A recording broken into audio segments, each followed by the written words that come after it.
खुलुमबाय आं सिबिरानि ब्रह्म नोंथांमोनखौ आंनि sbbodonews चेनेलाव गासैखौबो बरायबावनाय थाबाय नोंथांमोननि थाखाय आं गोदान मोनसे भिडिअ लानानै फैबावबाय अन्नानै भिडिअखौ जोबजासिम नायलांदो दाय गैयालासे गाज्रियैनो बुनानै गालांदों जौ फेनाय माखासे पुलिसफोरा बे जाथाया चिरां जिल्लानि भारत भुटान सीमानि सिङाव थानाय गोजोनपुरी गामियाव जादों गोजोनपुरी गामिनि थागिबि मुस्रि दिलीप बसुमतारीखौ दादगिरि हाथिसार आउटपस्टनि पुलिसफोरा थांनाय रबिबार हरनि 11:30 गाज्रि रोखोमैनो बुनानै गालांदों बिथाङा दा फाहामथायनि थाखाय बङाइगावनि लवार आसाम देहा फाहामसालियाव फाहामथाय लागासिनो दङ बिथाङा खौरांगिरिफोरनि सिगाङाव बुंथिदों दि गावखौ दाय गैयालासे इनायै बुनायनि थाखाय आयेननि गोख्रों राहा लागोन होननानै बुंथिदों बिथां दिलीप बसुमतारीया बुंथिनाय बायदिब्ला बुग्रा पुलिसफोरनि मादाव साब्रैया बर' आरो साथामा गुबुन हारिनि पुलिसफोर बिटिसिनि चिफ प्रमद बर' बिथाङा मैया चिरां जिल्ला काजलगावनि जोहोलाव सोमब्ला बसुमतारी देहा फाहामसालियाव दावबायहैदों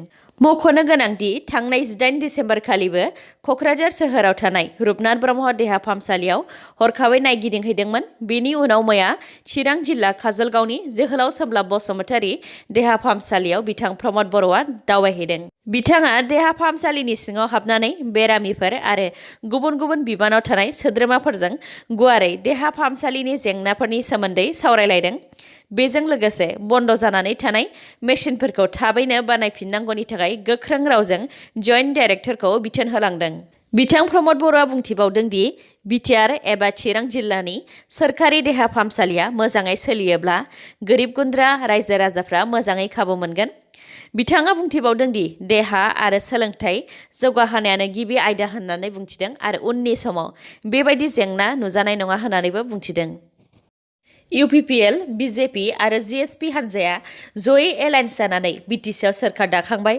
नाथाय देरहासारनो हानाय MCLAफोरा दासिमबो उदां जायाखै देरहासारनो हानाय MCLAफोरा दासिमबो हटेल लिलियावनो दङ खौरांनि बायदिब्ला हटेल लिलिनिफ्राय बिथांमोनखौ शिलंसिमबो लानानै थांदों बिथांमोननि हटेल लिलियावनो थाबाय थानायनि सायाव खौरांगिरिफोर आरो बेरेखा हान्जानि दैदेनगिरिफोरा गोबां सोंथि खालामगासिनो दङ मानो दासिमबो हटेल लिलिनिफ्राय उदां खालामनो हायाखै ना हाग्रामा महिलारि बिथांखौ गिदों बिनिनो फिन बिटिसिनि चिफ प्रमद बर' बिथाङा बुंथिदों दि देरहासारनो हानाय MCLAफोरा शिलं फारसे बेरायनोसो थांदों उनाव बेरायनो सम आरो खाबु मोननाय नङा बेनिखायनो दानो बेरायनो थांखादों नाथाय खौरांनि बायदिब्ला बिसोर देरहासारनो हानाय MCLAफोरखौ फिन लाबोफिननानै हटेल लिलियावनो दोनफैफिनगोन हटेल लिलियाव जोबथेनानै दोननायनि सायाव कंग्रेस हान्जानि दैदेनगिरि आरो बारग' MP RP शर्मा बिथाङा गोबां खोथा बुंथिदों आरो बेनि थाखाय थोंजोङै BJP हान्जाखौ गाग्लोबदों बिथाङा बुंथिनाय बायदिब्ला BJP हान्जाया बिदा फंबायनि गेजेराव दावराव सोनानै होदों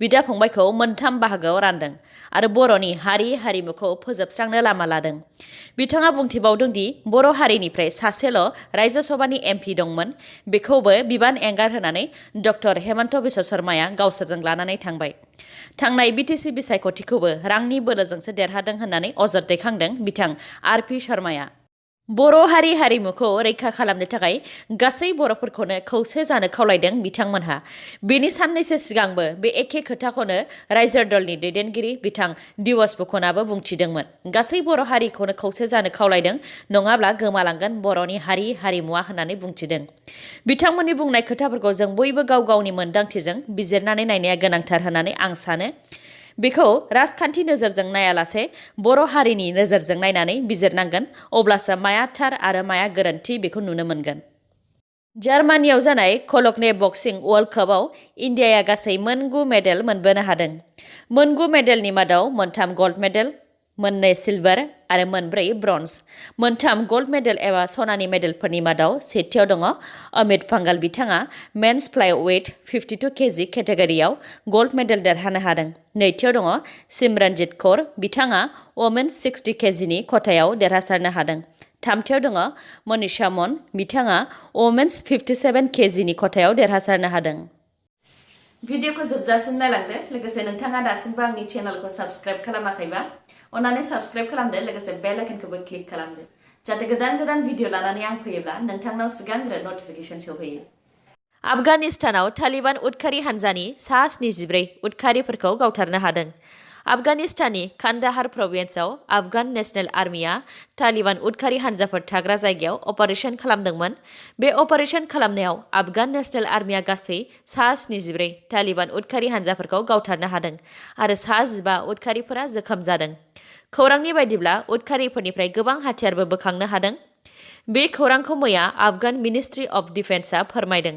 थांनाय सप्तासे सिगांबो 82 तालिबान उदखारिफोरखौ गावथारनो हादों होननानै फोरमायथिदों आफगान मिनिस्ट्रि अफ डिफेन्सआ। मैया 20 दिसेम्बराव BPF हानजाया बर्मायाव सेन्ट्रेल वार्किं कमिटि CWC नि सावरायमेल जिरायदोंमोन। बे सावरायमेलाव BPF हानजानि दैदेनगिरिफोर बिथां हाग्रामा महिलारि, बिथां चन्दन ब्रह्म आरो बिथां प्रमिला रानी ब्रह्मनि अनगायैबो माखासे दैदेनगिरिफोरा बाहागो लादोंमोन। बिथांमोनहा बे सावरायमेलाव गुबैयै मोनब्रै थांखिफोर लादों होननानै हाग्रामा महिलारि बिथाङा खौरांगिरिफोरनि सिगाङाव बुंथिदों। सेथियाव दङ BPF हानजाया जेब्लाबो बिटिआरआव थानाय रायजोफोरनि जौगानायनि थाखाय गोख्रों बेरेखा हानजा जानानै खामानि मावलांबाय थागोन। नैथियाव दङ BTC बिसायख'थियाव गासै जनजातिफोरा BPF हानजाखौ मदद होनानै बांसिन मासि 17आव देरहासार होदों। बिनि थाखाय गासैबो जनजातिफोरखौ साबायखर बावहरदों। थामथियाव जाहैबाय फैगौ 2021 मायथाइनि एसेम्बलि इलेक्शननि थाखाय मा थांखि लागोन आरो सोरजों एलायन्स जागोन बेखौ थांखि लानो थाखाय मोनसे कमिटि दादों। बे कमिटियाव 11 एबा 12 मेम्बारफोर दङ आरो बेनि प्रेसिडेन्टआ हाग्रामा महिलारि बिथाङानो जागोन। बिथां महिलारिया बुंथिबावदों दि बिथांमोनहा दासिमबो सानथ'वाखै सोरजों एलायन्स जागोन आरो सोरबा बिथांमोनजों फैनो लुबैयोब्ला बेनि थाखाय दरजाया जेब्लाबो खुला होननानै बुंथिदों। ब्रैथियाव दङ जायखिजाया फिसा गिदिर थाखोनिफ्राय सोरबा मेम्बारा BPF हानजाखौ नागारनानै थाङोब्ला बेखौ 6 बोसोरनि थाखाय एक्सपेल खालामनाय जागोन। 6 बोसोरनि उनावसो BPF हानजायाव हाबफैफिननो हागोन। बेनि अनगायैबो हाग्रामा महिलारि बिथाङा दासिमबो BPF हानजायानो 100% सोरखार दागोन होननानै बुंथिदों। खौरांगिरिया सोरखार दानो हामारगोन ना होननानै सोंनायाव बिथां हाग्रामा महिलारिया बादि नांनो नामा होननानै खौरांगिरिखौ सोंफिनदों। दा फैगौ 22 दिसेम्बरा जों बयनिबो थाखाय गोनांथार सान जागोन। बे सानाव कर्टआ BTCनि सोरखारनि सायाव हियारिं एबा खोनासंथि फोसावगोन। गासै इन्डियानफोरनि थाखाय मोनसे गोग्गाथाव खौरां। बुहुमनि बयनिख्रुइबो देरसिन जु एबा सिरियाखानाखौ इन्डियायावनो नुनो मोनसिगोन। बे सिरियाखानाखौ गुजरातनि जामनगराव बानायनाय जागोन। बे प्रजेक्टखौ रिलायन्स इन्डास्ट्रिजनि बिगोमा मुकेश आम्बानीनि फिसाज्ला आनन्द आम्बानीया बानायनो आखायाव लादों आरो बेखौ बानायनायनि थाखाय भारत सरकारा गनायथि होखाबाय। फैगौ 2 बोसोरनि उनावनो सिरियाखानाखौ रायजोफोरनि थाखाय बेखेवनानै होनोबो थांखि लादों आरो बे बुहुमनि बयनिख्रुइबो देरसिन सिरियाखानानि मुङा जाहैगोन ग्रीन्स जुलजिकेल रेस्किउ एन्ड रिहेबिलिटेशन किंडम। गासै 280 एकर्स हायाव बे सिरियाखानाखौ बानायनाय जागोन। खौरांनि बायदिब्ला बे सिरियाखानायाव बुहुमनि मोन 100 गुबुन गुबुन फोलेरनि जिब जुनार, दाउमा दाउसा, एम्फौ एनला, जिबौफोर आरो बायदि बायदि नुनो मोनगोन। इलेक्शन कमिशन अफ इन्डियाया 2021 मायथाइयाव जानो गोनां एसेम्बलि इलेक्शननि थाखाय आसामजों लोगोसे गासै 4 स्टेटफोराव माखासे एडभाइजारि एबा बिथोनलाइ फोसावबाय। मख'नो गोनांदि बे बिथोनलाइया गुबैयै सोरखारि अफिसारफोर जाय थोंजोङै बिसायख'थियाव आखाइ थागोन बिथांमोननि थाखायल'। बिथोनफोरा जाहैबाय सेथियाव जाय अफिसारफोरा गावनि जिल्लायाव 2021 मायथाइनि 30 मेआव एबा बेनि सिगां बोसोरथाम जागोन बे अफिसारखौ गावनि जिल्लानिफ्राय गुबुन जिल्लायाव ट्रेन्सफार हरनांगोन। नैथियाव जाहैबाय सोरबाफोर अफिसार जाय सिगांनि बिसायख'थिफोराव गथाला एबा बेले बेजे खालामनायनि नाम दंखायो बे अफिसारखौ बिसायख'थियाव डिउटि होनो मोननाय नङा। थामथियाव दङ सोरबा अफिसारा 6 दाननि उनाव रिटायार जासिगोनब्ला बेखौ इलेक्शन डिउटियाव होनो मोननाय नङा। ब्रैथियाव दङ 2019 मायथाइनि लकसभा इलेक्शनाव सोरबा अफिसारखौ इलेक्शन कमिशन अफ इन्डियानि बिथोन बायदियै ट्रेन्सफार हरखांबायब्ला बेखौ दा फिन ट्रेन्सफार हरफिननो मोननाय नंला।